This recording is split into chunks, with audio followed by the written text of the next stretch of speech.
Friends, thank you for being here today. In the intricate theater of 21st century geopolitics, the nature of great power conflict has undergone a profound and irreversible transformation.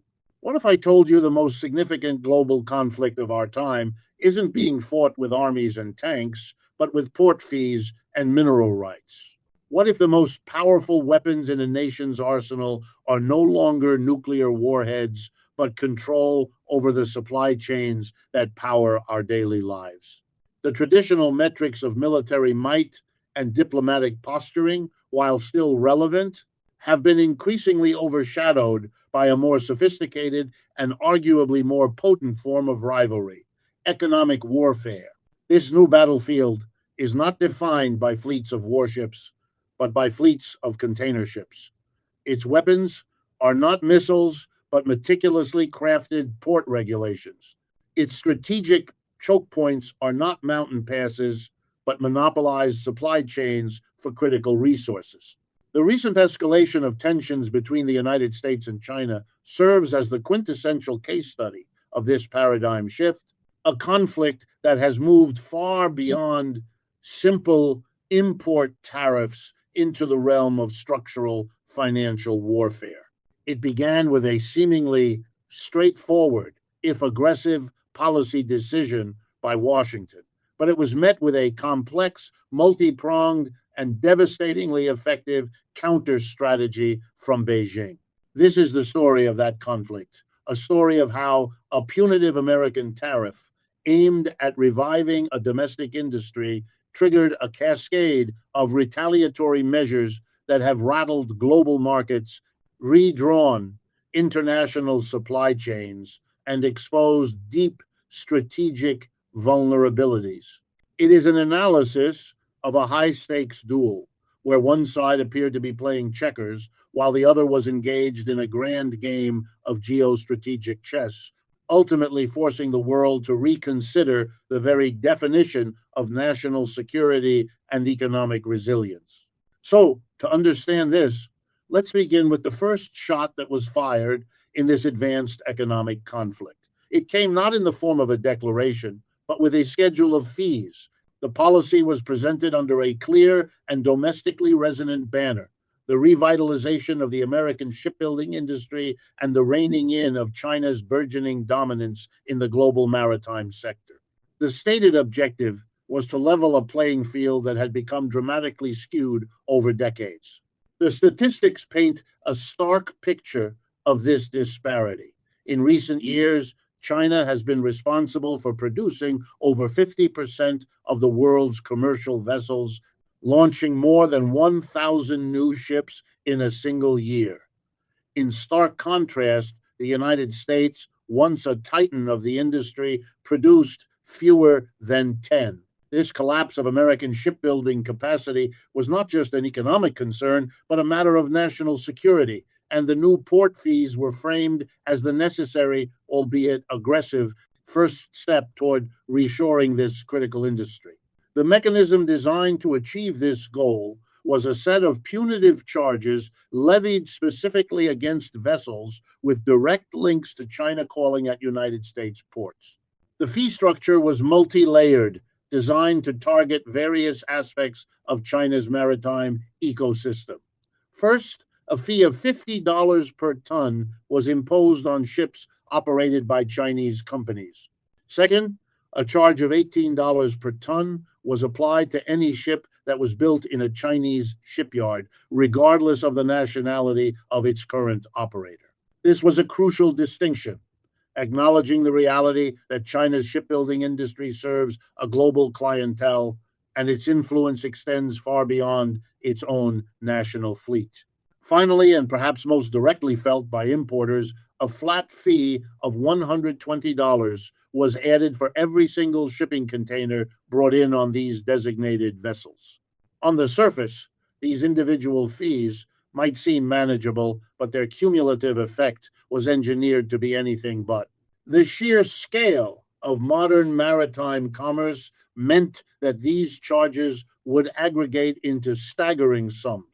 For a typical large container ship, capable of carrying tens of thousands of containers, The financial burden for a single port visit was estimated to quickly exceed $1 million.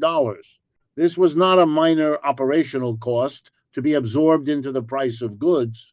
It was a structural blow designed to make U.S. port calls prohibitively expensive for China-linked shipping operations. The policy was a blunt instrument intended to inflict immediate and significant financial pain, thereby forcing a fundamental recalculation of shipping routes and, in the long term, vessel procurement decisions across the entire industry. Washington's calculus appeared to be that the economic pressure would be so immense that it would not only penalize China, but also create a powerful incentive for global shipping lines to look elsewhere for their new fleets, hopefully breathing life back into the dormant shipyards of America. It was a bold, confrontational strategy that fundamentally misunderstood the nature of the adversary it aimed to discipline, assuming a conventional response to what was, in reality, the opening move in a much more complex game. Now, as you might expect, Beijing's response to the American port fees was not a mirror image of the initial action. Instead of a simple tit-for-tat tariff, China unleashed a highly sophisticated asymmetrical counteroffensive that analysts have dubbed the Lunar Crescent strategy, a wide, flanking maneuver designed to strike at America's most critical and unprepared vulnerabilities. This was not a reactive tantrum, but a calculated deployment of pre-existing leverage, revealing a deep understanding of the intricate pressure points within the global economic system. The strategy was two-pronged, targeting both the immediate logistics of the U.S. maritime industry and the long-term viability of its advanced technology sectors. The first prong of the attack was a punitive maritime tax, a financial weapon of remarkable precision and ingenuity. Its primary brilliance lay in its mechanism. The tax was not levied on the weight of the cargo being unloaded, a standard practice in shipping. Instead, it was calculated per net ton, a metric that refers to the ship's total enclosed income-earning cargo volume. In essence, China was not taxing the goods. It was taxing the vessel's fundamental ability to generate profit.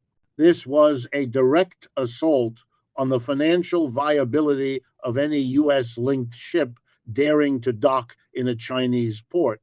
Furthermore, this tax was not a static penalty, but an escalating threat designed to tighten its grip over time. The initial rate was set at 400 yuan, equivalent to $56.13 per net ton. This was just the beginning. The schedule of increases was publicly announced, creating a clear and unavoidable trajectory of rising costs.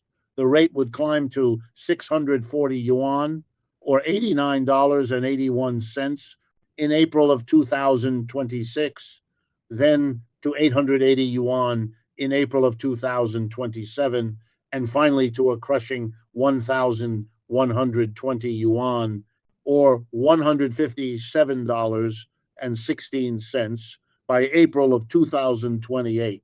The financial implications were enormous. For a typical large U.S. cargo vessel, a single port call in China could soon result in charges exceeding 10 million. Critically, this was categorized by maritime analysts as a fundamentally uninsurable risk. Standard insurance policies are designed to cover accidents, piracy, or unforeseen events, not predictable state-imposed punitive fees. This clever design forced American shipping companies into an impossible position, putting over 11 million tons of American cargo at immediate risk and compelling them to consider drastic measures like re-registering their vessels under foreign flags, thereby eroding America's own sovereign control over its logistics network. The second, and perhaps more devastating, prong of China's retaliation was the weaponization of its near monopoly on rare earth elements. This was the long-term stranglehold to the maritime tax's immediate paralysis. The asymmetry in this domain is breathtaking.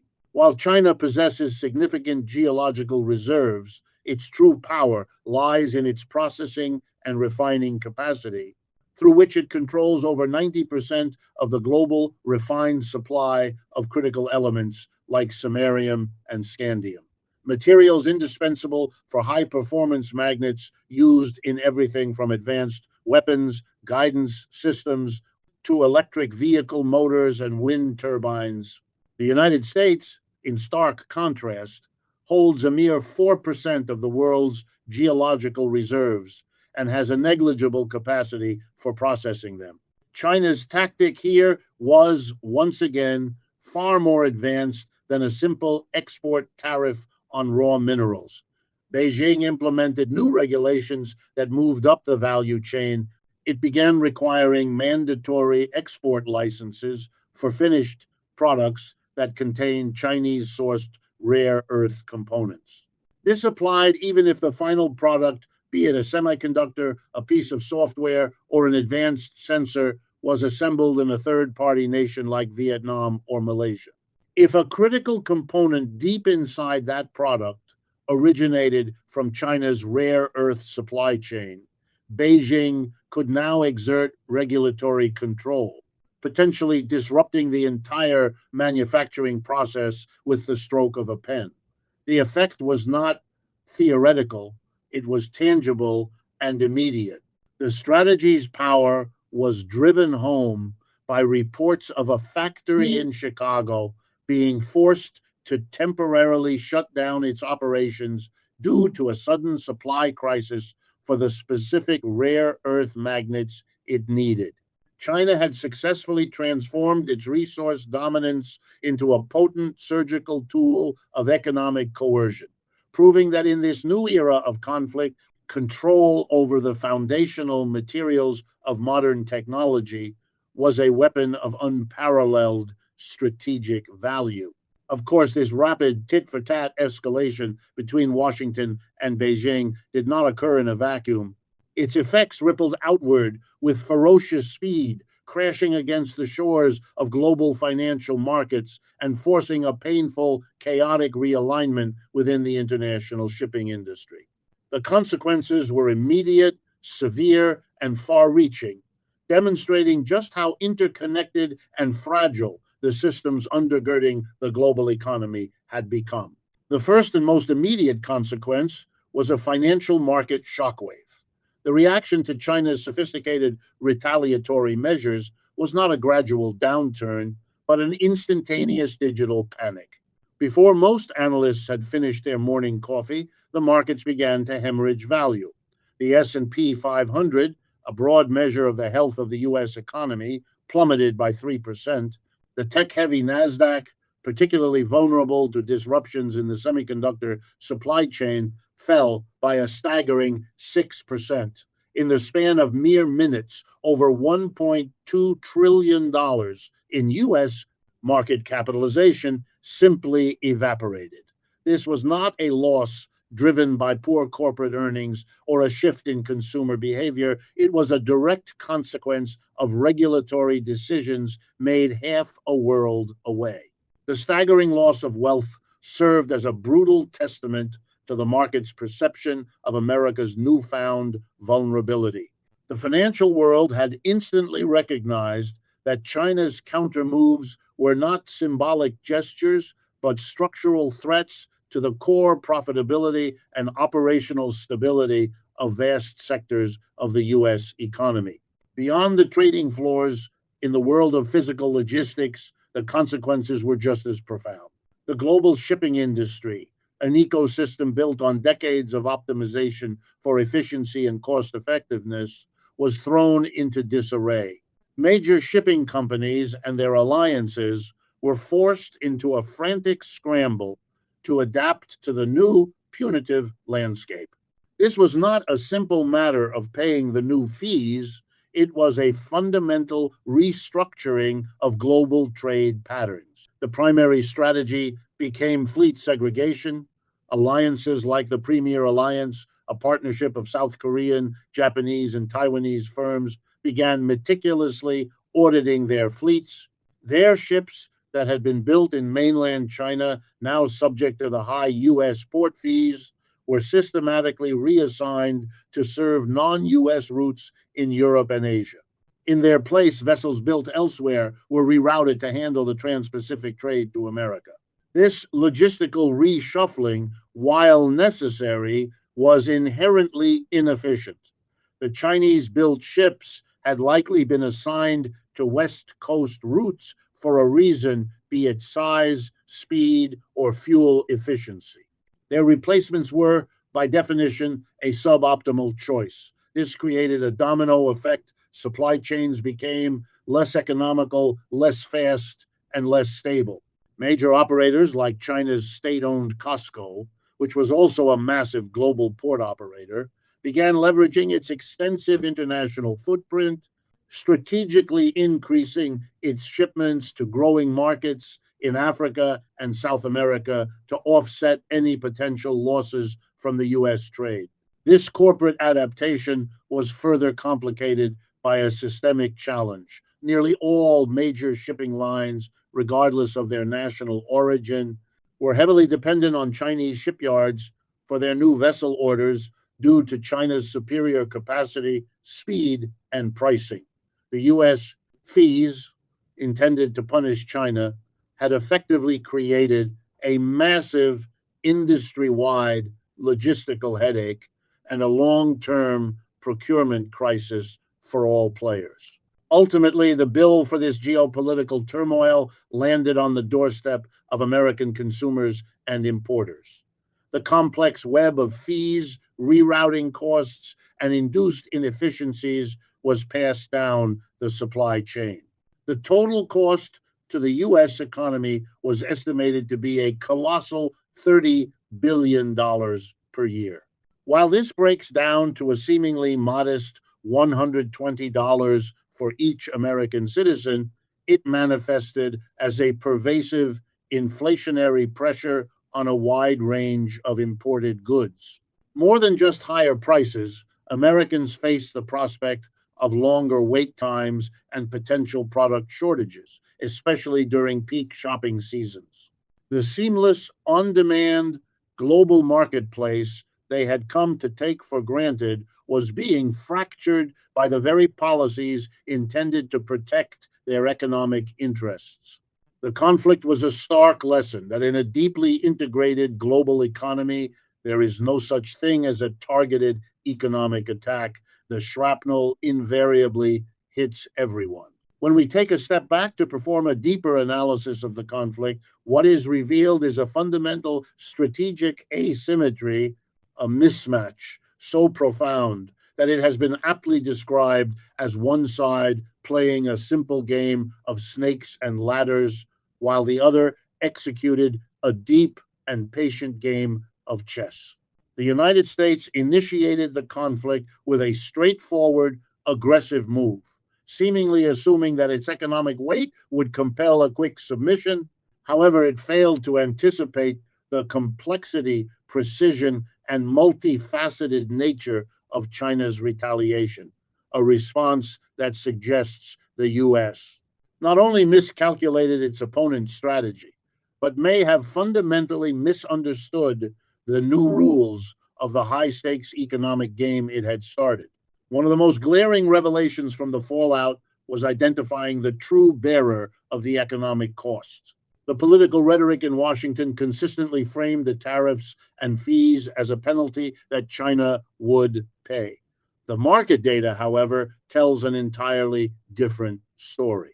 Rigorous financial analysis concluded that a staggering 86% of the total cost of the tariff war was being borne directly by United States consumers and domestic companies in the form of higher prices and absorbed costs.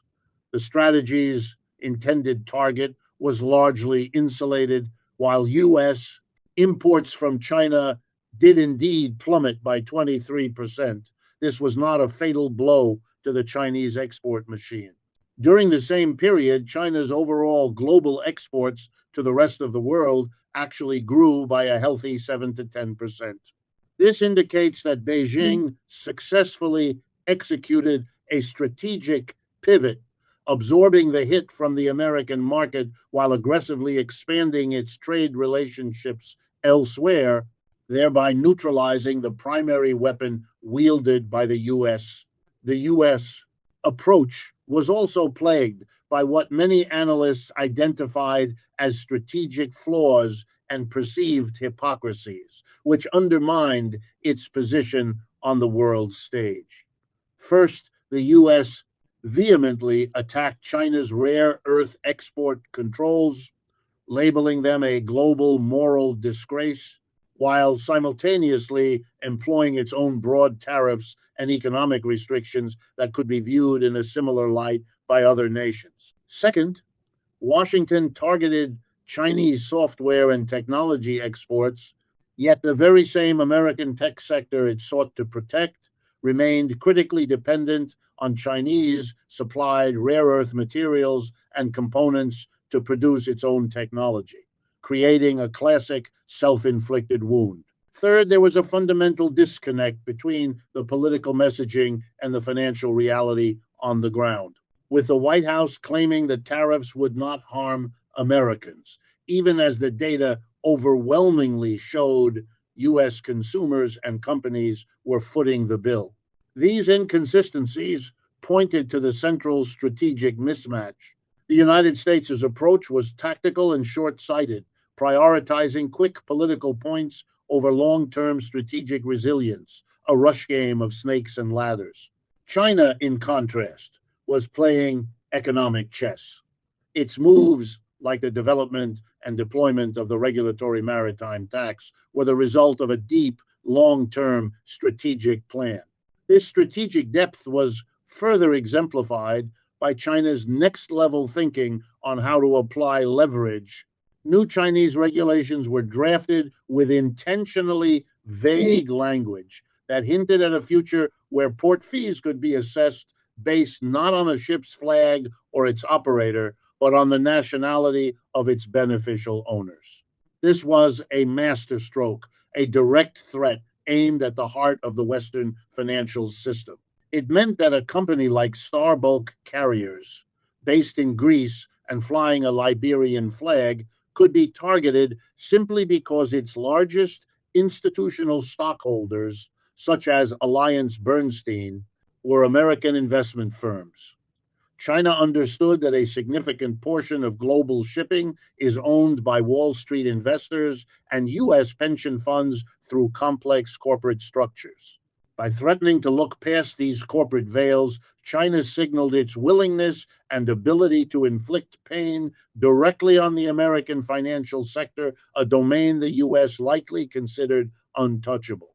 This move, combined with the strategic control exerted through its global network of ports operated by companies like Costco, which manages 39 ports and 379 berths worldwide, demonstrated that China was not just responding to U.S.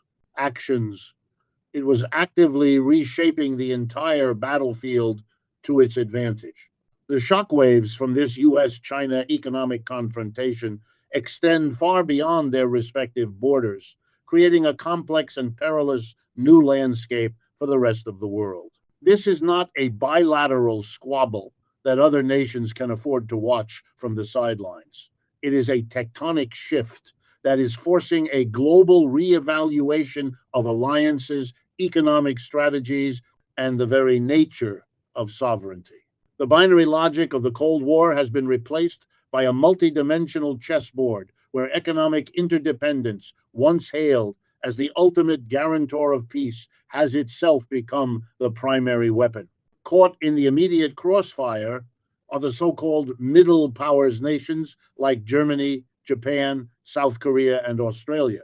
For decades, these countries perfected a delicate balancing act, reaping immense economic benefits from their deep trade relationships with China while relying on the United States for their security umbrella. This new era of overt economic hostility shatters that comfortable equilibrium. They are now confronted with an agonizing choice between their primary economic partner and their principal security ally. The American push for decoupling and the more recent softer rhetoric of de-risking both demand a fundamental rewiring of their economies. They are being pressured to move critical supply chains out of China and to restrict technology transfers, actions that threaten to dismantle the very foundations of their post war prosperity. For these nations, the conflict is not an abstract geopolitical game, but an existential threat to their economic models. Simultaneously, this great power struggle creates new avenues of influence for emerging economies and regional blocs, fostering a kind of non alignment too. Unlike the ideological non alignment of the Cold War, this new version is ruthlessly pragmatic and economically driven. Nations across Southeast Asia, Africa, and Latin America are adeptly positioning themselves to benefit from the rivalry. They welcome infrastructure investment through China's Belt and Road Initiative while simultaneously engaging with US led economic frameworks. They become the new destinations for supply chains de risked from China, attracting manufacturing and investment. This dynamic allows them to assert a greater degree of autonomy, playing the two giants off against each other to secure the best possible terms for their own development. They are not choosing a side, they are choosing themselves. This entire saga is a stark illustration of the weaponization of interdependence. The liberal internationalist dream was that deep economic integration would make conflict unthinkable as the mutual costs would be too high. What we are witnessing is the inversion of that logic. The points of deepest integration have become the most potent weapons. China leverages its position as the world's factory and its control over critical resources, while the United States leverages its dominance over the global financial system. Every connection, every shipping lane, every financial transaction, every supply chain link is no longer just a conduit for commerce, but a potential vector for coercion. In the end, this escalating economic conflict between the United States and China represents far more than a temporary trade dispute. It marks a watershed moment in the history of international relations. The era of conventional trade disputes, characterized primarily by import tariffs and quotas, has been definitively supplanted by a new, more formidable reality of geostrategic competition. This new paradigm is fought not with traditional weapons of war, but with the tools of a globalized economy now repurposed as instruments of national power. The core lesson from this conflict is that the primary levers of global influence are no longer just military strength or diplomatic clout, but the systemic control over the foundational pillars of modern commerce, regulatory frameworks, critical physical infrastructure, and monopolized supply chains. China's response to American tariffs was a masterclass in this new form of warfare.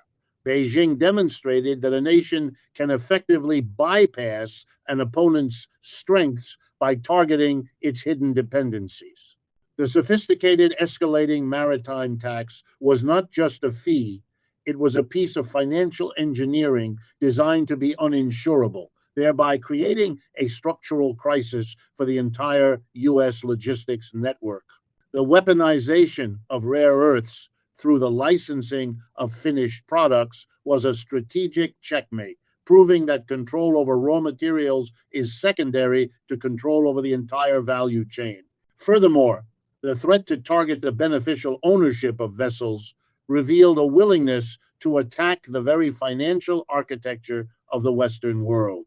These were not the actions of a country simply reacting to pressure. They were the calculated maneuvers of a global power that understands that in the 21st century, the rules of trade are the rules of war. This conflict has irrevocably altered the global landscape. It has exposed the profound vulnerability of nations that have outsourced their industrial capacity and become dependent on intricate, just-in-time supply chains that can be severed with the stroke of a regulator's pen. It has forced third-party nations and multinational corporations to sit up and take notice, compelling them to seriously reconsider their own strategic alliances and supply chain priorities. The assurance of a stable, rules based global trading system, long underwritten by American power, has been shattered. In its place is a tougher, more contested world where economic resilience is paramount. This brings us to the core, unsettling question that this conflict raises for policymakers, business leaders, and citizens everywhere. In a world where economic warfare has become the new normal, can any nation truly achieve genuine, lasting economic security without possessing absolute self sufficient domestic control over every single step of its most critical supply chains? And in a world as interconnected as ours, is such a feat even possible? The search for an answer to that question will define the geopolitical landscape for decades to come as nations grapple with the new, unforgiving rules of a game in which the strongest cards are held by those who control not just the flow of goods, but the very infrastructure and materials upon which the global economy is built.